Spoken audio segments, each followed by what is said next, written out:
औज़ु बिल्लाहि मिनश शैतानिर रजीम बिस्मिल्लाहिर रहमानिर रहीम। स्टूडेंट्स, मैं हूं मोहम्मद अमीन। हमारा चैप्टर है बायोकेमिस्ट्री, जो कि 13 चैप्टर है, और ये लेक्चर हमारा 16 है। इसमें हम जो पढ़ने जा रहे हैं कार्बोहाइड्रेट एंड प्रोटीन, और इसके अलावा फैट्स भी हैं, लेकिन हम इन दो का जिक्र करेंगे। तो स्टूडेंट ये बात जान लीजिए कि जब भी कोई चैप्टर पढ़ा जाता है तो आप उसमें मुख्तलिफ एस्पेक्ट का जायज़ा लेते हैं और एक इंट्रोडक्शन देखते हैं। उस इंट्रोडक्शन में आप क्या क्या चीज़ देखते हैं, देखिए। डिस्टिंग्विश बिटवीन डिफरेंट आइटम्स जो दी गई होती हैं, कुछ डिस्क्रिप्शन है, इसकी बॉन्डिंग डिस्क्रिप्शन होगी, और फिर सोर्सेज होंगे, फिर differentiate between the fat and oil, तो वो तो हम पढ़ नहीं जाए। डिस्क्रिप्शन ये अबाउट द इम्पोर्टेंस क्या होगी, और ये तमाम बातें जो हैं हम पढ़ने वाले हैं। ये सबसे पहले तो बायोकेमिस्ट्री का इंट्रोडक्शन हम देखते हैं। तो इस इंट्रोडक्शन के अंदर फील्ड ऑफ ग्रेट इम्पोर्टेंस, इसकी तो बहुत ज़्यादा इम्पोर्टेंस है। ये ऐसा एक मैदान है जिसकी अहमियत आज के ज़माने में टुडे जो है वो बहुत ज़्यादा है। It deals with the macro molecules, और बड़े मालिक्यूलों से इसका ताल्लुक है, और वो मालिक्यूल जो नेचुरली यानी कुदरती तौर पर पाए जाते हैं और कुदरती तौर पर प्रोड्यूस होते हैं। और इसमें है carbohydrate, protein, lipids, nucleic acid और विटामिन, ये तमाम होते हैं। Living organism synthesise from simple molecules, और सिंपल मालिक्यूल ग्लूकोज जो है ये प्लांट्स पर प्रोड्यूस करते हैं, और उसके बाद यही इससे नेक्स्ट जो है ये तमाम जो है यानी एनिमल, प्लांट्स ये एनर्जी हासिल करते हैं। और reservoir of energy in the environment, ये एनवायरनमेंट में एनर्जी सिर्फ और सिर्फ सूरज की एनर्जी जो है ये प्लांट्स में जमा होती है, और ये in the form of glucose होती है। फिर उसके बाद कार्बोहाइड्रेट बनते हैं, प्रोटीन भी बनते हैं, लिपिड्स और विटामिन्स, ये ऑल इनके अंदर जो है वो एनर्जी मौजूद होती है जो स्टोर हो जाती है।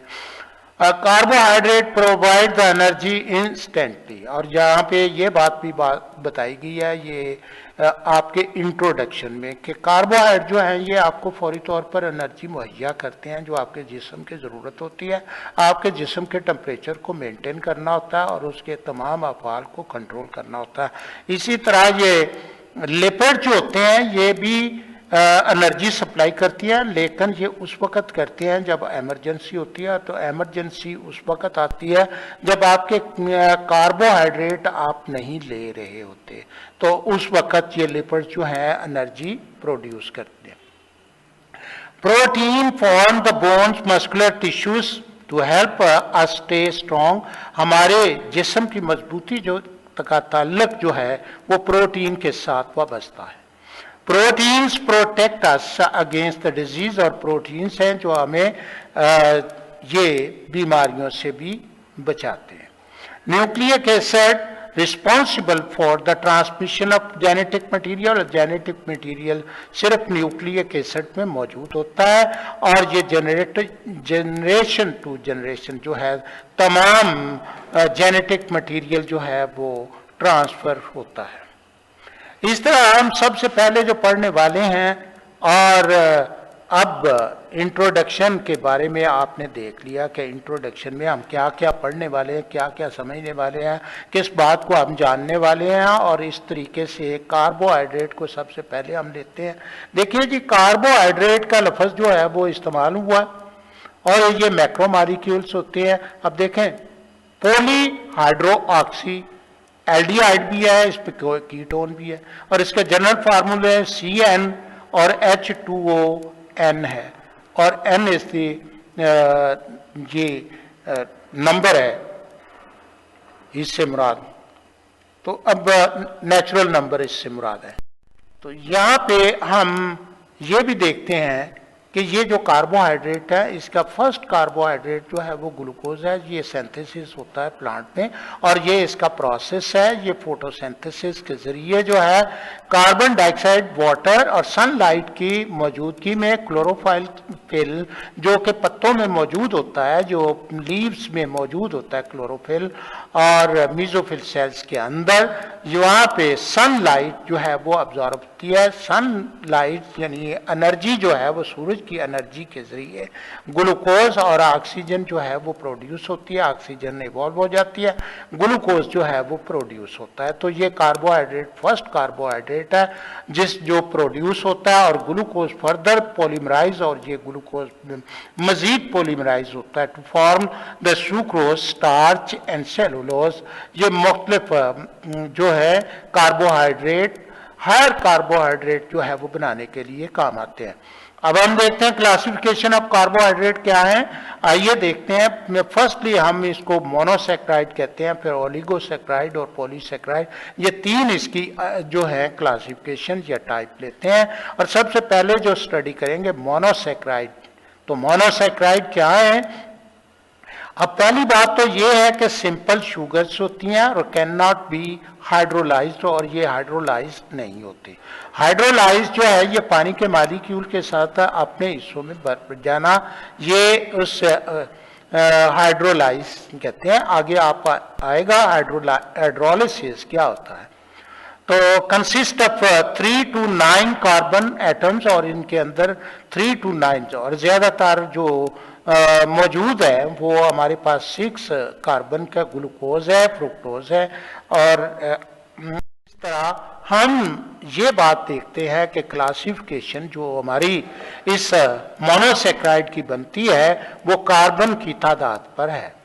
कार्बन की तादाद अगर 3 होती है तो ट्राइओसिस कहते हैं, अगर 4 हो तो टेट्रोसिस कहते हैं, 5 हो तो पेंटोसिस कहते हैं, 6 हो तो ये एक्सोसिस कहते हैं। हेक्सोसिस जो है ये इंपॉर्टेंट मोनोसेक्राइड है और इसमें ग्लूकोज होता है जो कि एल्डिहाइड है, और फ्रुक्टोज हैं जो कि कीटोन कहलाते हैं। जनरल फार्मूला जो है वो C6H12 और O6 है, और इसको इस तरीके से भी लिखा जा सकता है CN और H2N और ON, where N is equal to 6 होगा। तो यहाँ पे ये स्ट्रक्चरल फार्मूला जो है वो ग्लूकोज का दिया गया और ये फ्रुक्टोज का दिया गया।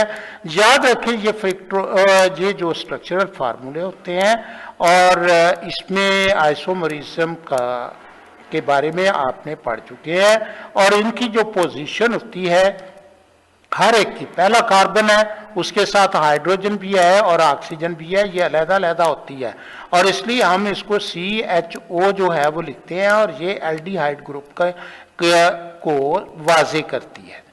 और यहाँ पे उसके बाद सेकंड C है उसका OH जो है वो इस साइड पे है, थर्ड C का जो है वो OH इस तरफ है, और फिर उसके बाद जो है बाकी तमाम तीनों कार्बन का OH जो है वो हमारे दाएं जानब नजर आता है। और ये स्ट्रक्चर जो है वो इसी तरीके से आप लिखेंगे। अक्सर ये सवाल जो है वो आ जाता है इस पेपर के अंदर के फार्मूला जो है वो आप स्ट्रक्चरल फार्मूला ऑफ ग्लूकोज या फ्रुक्टोज का लिखें। तो आइए फ्रुक्टोज को देखते हैं। तो देखिए ये सेकंड कार्बन है और इसके साथ ये ऑक्सीजन लगी हुई है, और उसके साथ एक ये जो है वो रेडिकल है और दूसरा रेडिकल जो है वो ये है। और इस तरीके से हम आप ये देखते हैं ये कीटोन जो है उसके फार्मूले के तहत जो है हमें नजर आता है, और पहली कार्बन के साथ जो 2 हाइड्रोजन और एक OH लगा हुआ है, और तीसरे हाइड्रोजन के साथ ये OH इसी जानब है। यहाँ आप ग्लूकोज में भी देखते हैं OH की सिमत कौन सी है, और फिर आप ये भी देखते हैं कि बाकी 3 के साथ OH की सी सिमत है, तो इसे याद करने में आसानी रहेगी। ये ग्लूकोज में भी एक ही साइड पर है आखिरी 3, और ये भी एक ही साइड पर मौजूद है। तो आइए ये थे फार्मूले जो कि आपने लाजमी तौर पर इनको याद करना और लिख लिख कर जो है वो इनकी प्रैक्टिस होनी चाहिए। द नेक्स्ट है, हम आते हैं इनकी थोड़ी सी प्रॉपर्टी की जानब। जो मोनोसेक्राइड हैं ये व्हाइट क्रिस्टलाइन होते हैं सॉलिड और सॉल्युबल इन वाटर हैं, पानी में हल हो जाते हैं और स्वीट टेस्ट होता है, मीठे होते हैं। कैन नॉट बी हाइड्रोलाइज्ड, और ये हाइड्रोलाइज्ड नहीं होते। रिड्यूसिंग इन नेचर है और ये रिड्यूसिंग शुगर कहलाती है। अब दूसरे नंबर पर जो दी गई शुगर्स हैं वो ओलिगो शुगर्स हैं और उनकी क्लासिफिकेशन में डाइसैक्राइड है, ट्राइसैक्राइड और टेट्रासैक्राइड है। अब यहाँ पे डाइसैक्राइड जो है, यहाँ इसको समझने के लिए ये बात आप याद रखें कि कैरेक्टरिस्टिक में आप इस बात को जान लेंगे। और हाइड्रोलाइसिस, जब हाइड्रोलाइसिस होती है, ये पानी का एक मॉलिक्यूल इसके साथ मिलता है, तो मोनोसेक्राइड जो है वो पैदा होते हैं। 2 भी हो सकते हैं, 9 भी हो सकते हैं, 9 कार्बन के भी हो सकते हैं, 2 के भी हो सकते हैं। तो ये तमाम ऑलिगोसेक्राइड जो है वो इस तरीके से अपने ये हाइड्रोलाइज होने पर ये मोनोसेक्राइड देते हैं। यहाँ इंपॉर्टेंट ओलिगोसेक्राइड जो इस डाइसैक्राइड, और डाइसैक्राइड में सुक्रोज है। सुक्रोज वो चीनी, ये आप शुगर के बारे में बखूबी जानते हैं और शुगर केन से तैयार की जाती है और वाइट क्रिस्टलाइन की शक्ल पे मौजूद होती है और इजीली सॉल्युबल इन वाटर है और स्वीट इन टेस्ट, यानी इनका जायका मीठा होता है। रिड्यूसिंग और नॉन रिड्यूसिंग, और ये दोनों किस्म के ओलिगोसेक्राइड मौजूद होते हैं, क्योंकि ओलिगोसेक्राइड जो है वो डाइसेक्राइड भी है, ट्राइसेक्राइड भी है, टेट्रासेक्राइड भी है। इसलिए हम ये कुछ कह सकते हैं कि कुछ ये रिड्यूसिंग है, कुछ ये इनमें से नॉन रिड्यूसिंग भी होंगे और आप इसी तरीके से उसे इस बात को भी लिखें ना। अब जानने के लिए कि हाइड्रोलिसिस ऑफ डाइसेक्राइड, और ये अहम एक रिएक्शन है जो सुक्रोज की सूरत में हम इसको देखते हैं कि पानी का एक मॉलिक्यूल जो है इसके साथ कॉम्बिनेशन होती है। तो ये सुक्रोज का मॉलिक्यूल C12 और H22 और O11 है। पानी का एक मॉलिक्यूल मिलने से अब इसमें एक तो डाइल्यूट HCl के चंद कतरे आप डाल देते हैं और थोड़ा सा हीट करते हैं। हीट करने से क्या होता है, ग्लूकोज और फ्रुक्टोज बनती है।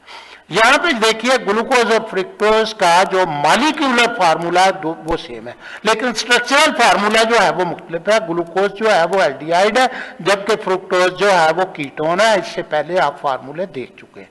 तो ग्लूकोज जो है ये एक मॉलिक्यूल ये बनता है और फ्रुक्टोज का एक मॉलिक्यूल जो है वो प्रोड्यूस होता है ना। अब हम पढ़ने वाले हैं तीसरी किस्म कार्बोहाइड्रेट की है। ये तीसरी किस्म जो कार्बोहाइड्रेट पॉलीसेक्राइड कहलाते हैं और मैक्रो मॉलिक्यूल जो है ये इनको कहा जाता है। ये सिंपल नहीं है, इनको कॉम्प्लेक्स कहेंगे। तो consist of the hundreds two thousands of the monosaccharide, ये मिलकर बनाते हैं जी बहुत बड़ा मॉलिक्यूल, कॉम्प्लेक्स मॉलिक्यूल्स होता है। और ये अमॉर्फस सॉलिड होते हैं। अमॉर्फस सॉलिड हो तो नॉन क्रिस्टलाइन कहलाते हैं। अमॉर्फस और क्रिस्टलाइन के बारे में आप फर्क को बखूबी जानते हैं। अमॉर्फस जो है वो क्रिस्टलाइन नहीं होते और टेस्टलेस होते हैं और इनका कोई जायका नहीं होता। अब यहाँ पे स्टार्च को अगर आप ये समझें तो स्टार्च आपके सामने जो है, जो आप वीट से हासिल करते हैं फ्लोर, और दैट फ्लोर इज टेस्टलेस। ये बखूबी आप जानते हैं। इनसॉल्युबल इन वाटर, और पानी में ये हल नहीं होते और नॉन रिड्यूसिंग इन नेचर है। और इस तरह स्टार्च और सेलुलोज के बारे में ये आप कह सकते हैं कि these are the polysaccharide. Now what are the sources of this hydrocarb, ये जो कार्बोहाइड्रेट के कौन से सोर्सेस हैं? The sources of the simple sugar. अब ये simple sugar glucose, fructose, galactose are the fruit. ये फ्रूट से हासिल होती है, वेजिटेबल से हासिल होती है, हनी से, शहद से और सीरियल्स अनाज से। तो इस तरह हम एक तो ये सिंपल शुगर, जो sucrose is a disaccharide from the beet, और ये चुकंदर से, और शुगर केन गन्ना, और इनसे और फ्रूट से भी ये सुक्रोज फ्रूट्स के अंदर भी पाई जाती है। यहाँ लैक्टोज और ग्लैक्टोज का जिक्र किया गया है, और फाउंड इन द मिल्क, और ये दूध में पाया जाता है, और डेयरी प्रोडक्ट, जाहिर है कि मिल्क से बनने वाली जो प्रोडक्ट होती हैं उनको हम डेयरी प्रोडक्ट कहते हैं। तो माल्टोज ये भी डाइसैक्राइड है, याद रखिए ये डाइसैक्राइड है, और डाइसैक्राइड होने के 2 ग्लूकोज मॉलिक्यूल जो है ये माल्टोज प्रोड्यूस करता है, और इसमें फ्रुक्टोज प्रोड्यूस नहीं होती। 2 मॉलिक्यूल जो हैं ये हाइड्रोलाइज होने के बाद प्रोड्यूस करता है। The found in the cereals, और ये अनाज में पाया जाता है maltose. Polysaccharides are the starch, और पॉलीसेक्राइड जो है ये स्टार्च है। ये देखिए सेलुलोज है, फाउंड इन द सीरियल्स, और अनाज में पाए जाते हैं, और अनाज है व्हीट, आपके राइस है, व्हीट है, मेज है, और अब इसने दिया हुआ व्हीट, बार्ले, मेज, राइस। अच्छा, एक और बात जो आपको बड़े आसान तरीके से, काटन जो के फाइबर होता है, कॉटन फाइबर जो है ये प्लांट है कॉटन का, और वो उससे हासिल होने वाली जो कॉटन है दैट इज प्योर सेलुलोज कहलाती है।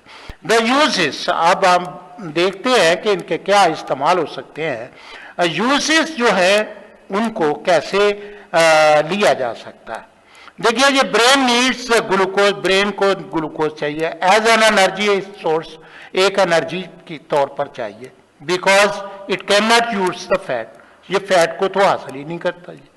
Carbohydrates regulate the amount of sugar in the blood, और ये कार्बोहाइड्रेट जो है ये शुगर जो कि ब्लड के अंदर 1 ग्राम पर लीटर मौजूद होती है और उसे रेगुलेट करता है, वो हमें मुहैया करता वो।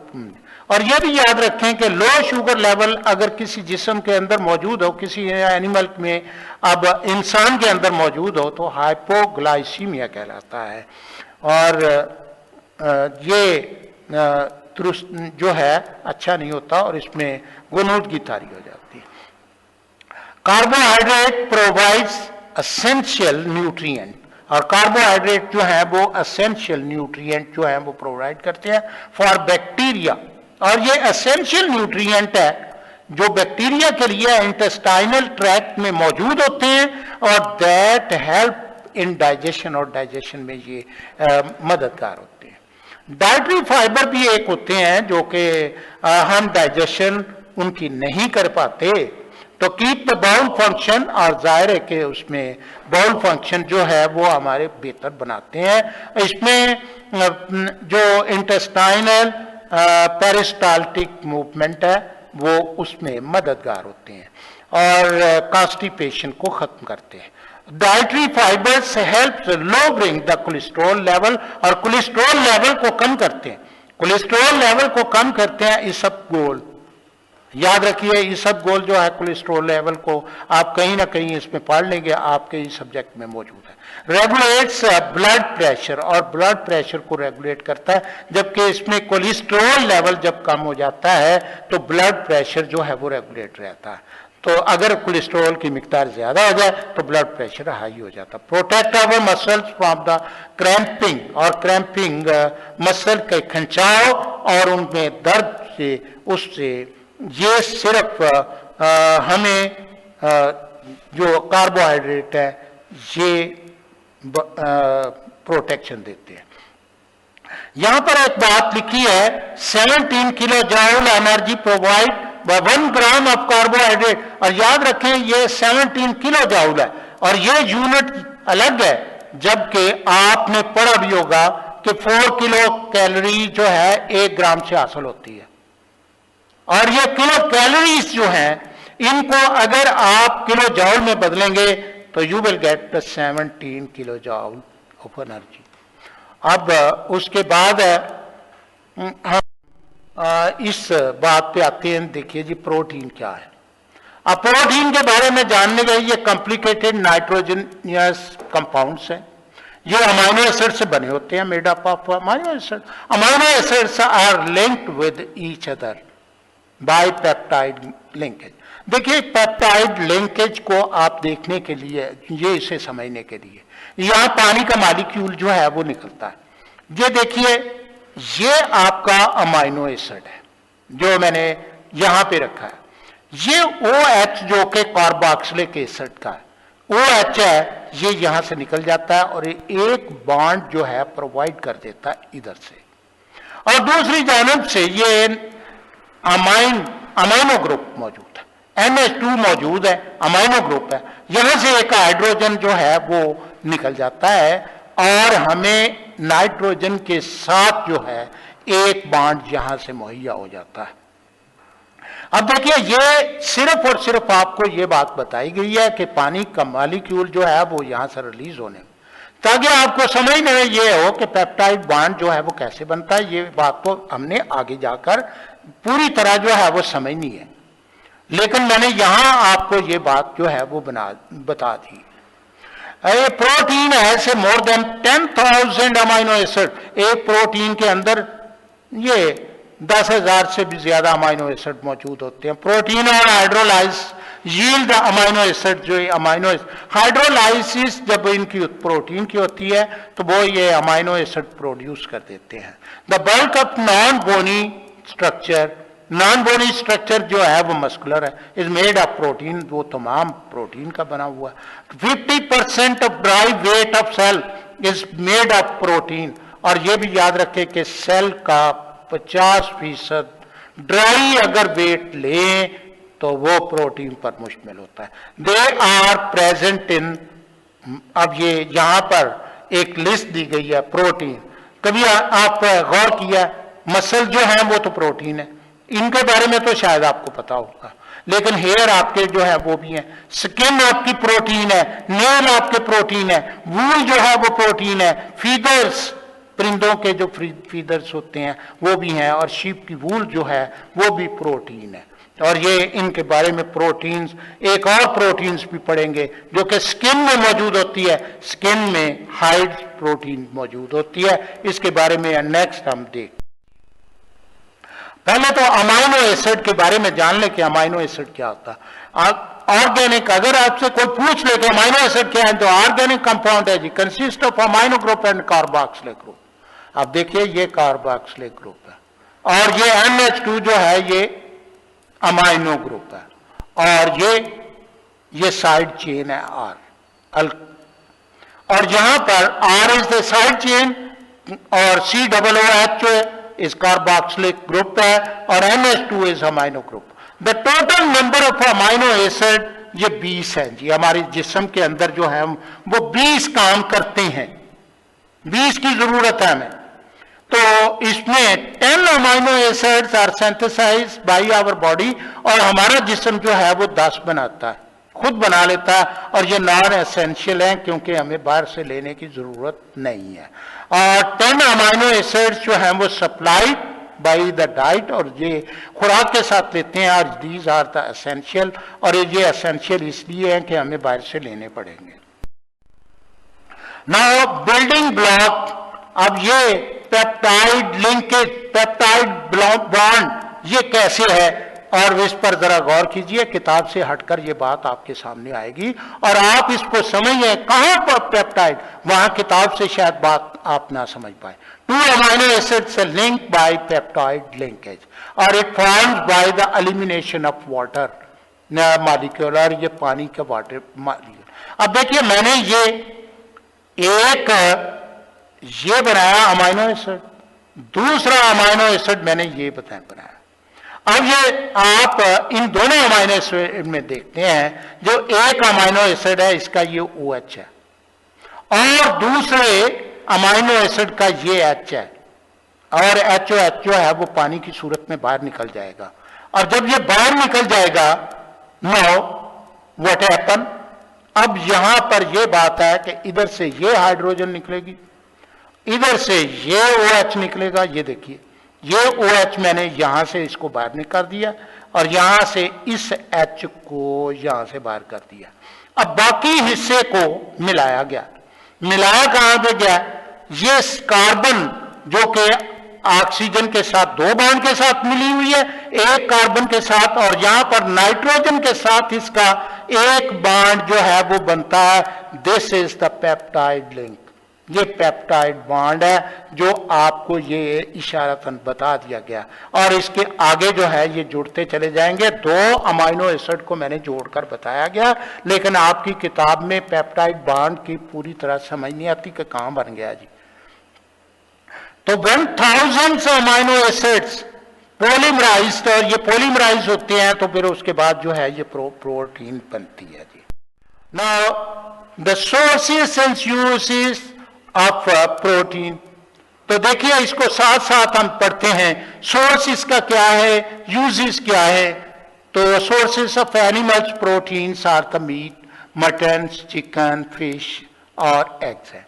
तो आइए, there are use as a food, और इसको ये तमाम ऊपर जो चीज उसे जो सोर्सेस से उसने लिखे हैं ये तमाम फूड के तौर पर इस्तेमाल किए जाते हैं, और they are essential for the formation of protoplasm. और प्रोटोप्लाज्म जो है ये सेल के अंदर nucleus, cytoplasm, all organelles that are the protoplasm, ये प्रोटोप्लाज्म के लिए बहुत नाहद जरूरी है जी। एंजाइम्स आर द प्रोटीन, और एंजाइम जो है यहां पर एक और बात बता दी गई कि तमाम एंजाइम जो है वो प्रोटीन होते हैं, तमाम हार्मोन जो है वो प्रोटीन होते हैं। तो enzymes are the protein that are the produced by the living cells, और जो लिविंग सेल्स जो है वो प्रोड्यूस करते हैं, और ये इंसान जिस्मों के अंदर ही बनते हैं। और फिर यूज इनका एंजाइम कैटालाइज द केमिकल्स को कैटालाइज करते हैं during the reaction taking place in the body, और जिस्म के अंदर ये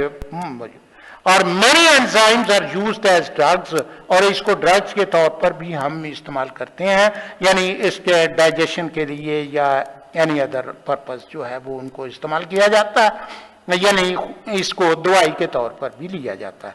they control the bleeding and treat the blood cancers, और ये भी याद रखें कि ये कंट्रोल करते हैं ब्लीडिंग को, खून बहने को, उसको भी कंट्रोल करते हैं, नहीं बहने देते, और ट्रीट द ब्लड कैंसर, और ब्लड कैंसर को भी नहीं होने देते। और ये एंजाइम है, यही एंजाइम्स हैं अक्सरियत जो ब्लड कैंसर प्रोड्यूस नहीं होने देंगे, और ये हर चीज को तोड़ फोड़ कर रख देंगे। कैटालिस्ट हैं, ये कैटालाइज कर देते हैं उन केमिकल्स को जो हमारे जिस्म को खराब करने की कोशिश करते हैं। Hides are the present in the skin of animal की स्किन में हाइड्स, और ये भी प्रोटीन है, और these are use to make the leather by tanning, और टेनिंग कहते हैं चमड़ा बनाना। तो leather is use to make the shoes, jacket, sports items, और ये आप यूज देख लेंगे। ये किसका है जी, hides are the protein. Proteins are found in the bones, bones के अंदर भी मौजूद हैं, और when bones are heated they give the gelatin, और जेलेटिन जो है वो प्रोटीन है, और gelatin is used to make the bakery items.